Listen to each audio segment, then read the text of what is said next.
Bienvenue sur le canal Trends Bourse. Chaque lundi, vous y retrouvez votre épisode complet avec Gaël Poncelet et Guy Legrand. Du mardi au samedi, ce canal vous propose également le Trends des marchés, une mise à jour boursière et quotidienne.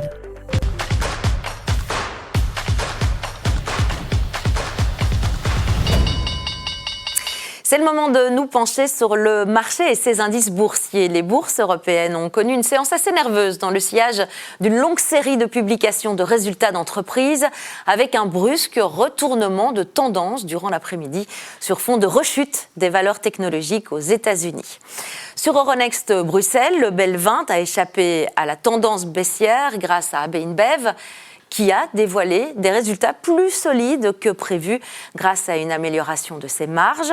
Sur le marché élargi, Celiad a bondi après l'annonce de la vente des droits de sa technologie de cathéter expérimental, C-Cathèse. KBC n'a pas réussi à contenter les marchés malgré des résultats annuels records. Aperam a également connu une séance difficile. On l'a entendu et vous l'avez compris, la bourse est un petit peu chahutée aujourd'hui, même si on commence plutôt bien l'année, si on regarde la performance des indices boursiers, et ce malgré un contexte géopolitique tendu et des mouvements parfois très importants sur les valeurs qui composent ces indices. On décrypte ce début d'année niveau boursier avec notre experte Delphine Weix. Bienvenue Delphine. Bonsoir Fanny. Alors on va commencer par essayer de comprendre et expliquer pourquoi cette résilience. Alors c'est vrai que malgré cette baisse d'aujourd'hui, les marchés financiers restent globalement bien orientés et le grand facteur d'explication, c'est vraiment cette macroéconomie qui reste assez porteuse. Donc on a une économie qui tient très bien, notamment aux États-Unis. Et d'ailleurs les résultats des entreprises l'illustrent parfaitement puisqu'on a justement des publications qui sont nettement supérieures aux attentes pour le 4e trimestre. Alors là il y a vraiment un élément, je pense, à souligner, c'est vraiment le changement de contribution à la croissance. Et l'année passée déjà, 50% de la croissance américaine provenait vraiment de la composante investissement en lien avec l'intelligence artificielle. Et cette dynamique devrait se prolonger cette année.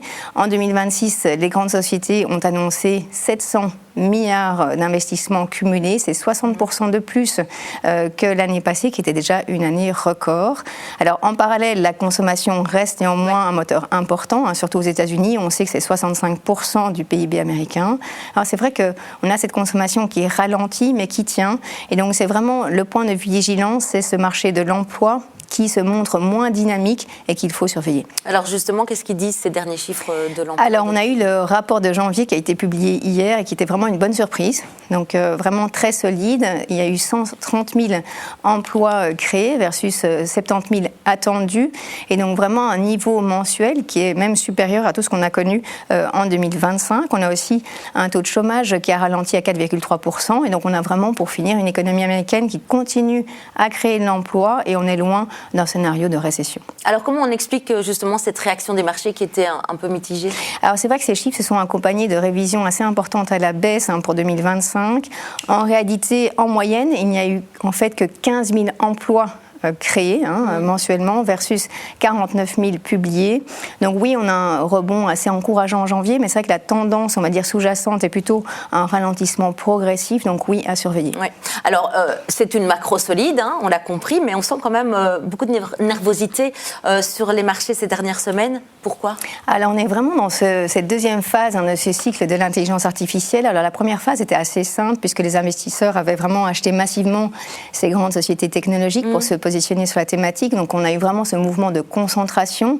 Les 10 plus grandes sociétés représentaient 22% de la capitalisation mondiale. Aujourd'hui, c'est vrai que les marchés sont plus sélectifs, les valorisations de ces valeurs sont beaucoup plus élevées, les montants d'investissement sont vraiment colossaux et aussi leur profil de risque, on va dire leur profil même en absolu change. C'est vrai qu'on était plutôt sur un modèle asset light qui génère beaucoup de cash et là on passe plutôt sur un modèle très intensif en capital, donc beaucoup plus lourd. Évidemment, ça pose des questions sur leur rentabilité future, ça pose aussi des questions sur la vitesse de monétisation de ces investissements et donc oui, il y a moins de visibilité pour les investisseurs. Oui, c'est ça. Mais alors, vers quoi se tournent-ils ?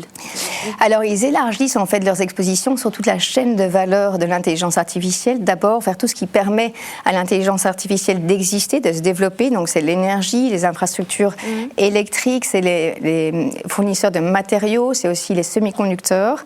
Et ensuite, ils essaient d'identifier les secteurs ou sous-secteurs qui peuvent être potentiellement disruptés, vraiment fragilisés par cette technologie. On pense évidemment aux logiciels, aux éditeurs de logiciels, qui sont vraiment très fortement sanctionnés. Donc c'est vraiment une phase de destruction créatrice. Et dans ce type d'environnement, le marché a tendance à exagérer dans les deux sens, c'est-à-dire qu'il va vraiment survaloriser les gagnants qu'il identifie et aussi sanctionner, on va dire, exagérément les perdants. Alors ça crée de la volatilité, de la dispersion, mais aussi des opportunités et des points d'entrée potentiellement intéressants. Delphine, en 30 secondes et en conclusion, comment est-ce qu'on peut qualifier l'environnement actuel ? Alors, vous l'avez compris, l'environnement en fait reste assez porteur. On a vraiment une croissance qui s'élargit à d'autres secteurs et qui repose plus uniquement sur quelques valeurs technologiques. Aussi, on a ce processus de désinflation qui continue, ça devrait être confirmé demain. Mais si on revient justement sur cette croissance qui est soutenue par les investissements en intelligence artificielle, ce n'est pas uniquement l'intelligence artificielle, c'est aussi les investissements en défense, aussi dans cette réindustrialisation, puisque vous savez que les États cherchent à redevenir plus souverains. Donc on a vraiment cette phase de transition qui amène de la dispersion, de la volatilité, mais justement cette phase de transformation économique justement demande une gestion de portefeuille plus active et aussi de repenser vraiment cette diversification. Et donc ici, c'est vrai que la diversification, on en parle beaucoup, mais ce n'est pas juste mettre des éléments en plus dans le portefeuille pour diluer les risques. Vraiment, diversifier, c'est s'exposer à différents moteurs de performance. Merci en tout cas pour votre éclairage, Delphine Wykes. À bientôt. À bientôt, c'était le Trends des marchés du jour. Merci de nous suivre.